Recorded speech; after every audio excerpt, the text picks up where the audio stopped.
कार्तिक शुद्ध द्वादशी हा दिवस हिंदू धर्मात अत्यंत पवित्र मानला जातो.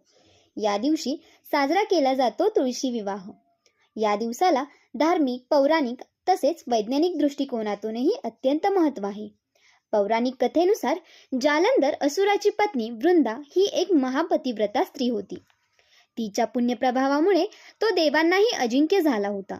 तेव्हा वृंदेला भ्रष्ट केल्याशिवाय जालंधराचा पराभव शक्य नाही हे ओळखून भगवान विष्णूंनी जालंधराने रूपाने तिच्या महाली जाऊन तिचे सत्वहरण केले. सती वृंदा हीच पुढे तुळशी रूपाने प्रकट झाली. तेव्हा तिचे महात्म्य वाढविण्यासाठी भगवान विष्णूंनी स्वतः तिच्याशी लग्न लावले. त्या विवाहाची स्मृती म्हणून दरवर्षी कार्तिक शुद्ध द्वादशीस तुळशी विवाह साजरा करतात. तुळस ही बहुगुणी व प्रभावी औषधी आहे.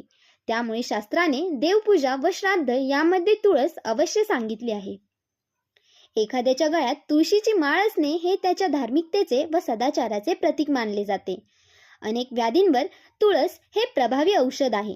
श्री विष्णूंना तुळस अतिशय प्रिय आहे. तुळशीचे पान वाहिल्याने तो जितका प्रसन्न होतो तितका अन्य कोणत्याही उपचारांनी होत नाही. तुळशीवरील उदक मस्तकी धारण केल्यास गंगा स्नानाचे पुण्य लाभते. तुळशी पूजनाशिवाय नित्य पूजा पूर्ण होत नाही. मरतेवेळी अंगावर तुळशीपत्र असणारा मनुष्य वैकुंठात जातो अशी श्रद्धा असल्यामुळे मृतकाच्या मुखात गंगाजळाप्रमाणे तुळशीपत्रही ठेवण्यात येते. तुळस ही कार्बन डायऑक्साईड शोषून घेऊन ओझोन वायू सोडते हे तर शास्त्रानेही सिद्ध केले आहे. अशा प्रकारे धार्मिक व शास्त्रीय अनुषंगाने तुळशीचे नानाविध उपयोग आहेत. त्यामुळेच हिंदू धर्म संस्कृतीत प्रत्येक घराच्या अंगणात तुळस असणे हे एक शुभ लक्षणच सांगितले जाते. कार्तिक शुद्ध द्वादशीपासून पौर्णिमेपर्यंत कोणत्याही दिवशी तुळशी विवाह करण्याची प्रथा असली तरी प्रामुख्याने कार्तिक शुद्ध द्वादशीलाच तुळशी विवाह करतात. काही स्त्रिया आषाढी एकादशीला तुळशीचे रूप लावून ते वाढवतात व वरील दिवशी तिचे लग्न लावतात. या विवाहादिनी तुळशी वृंदावन स्वच्छ व सुशोभित करतात.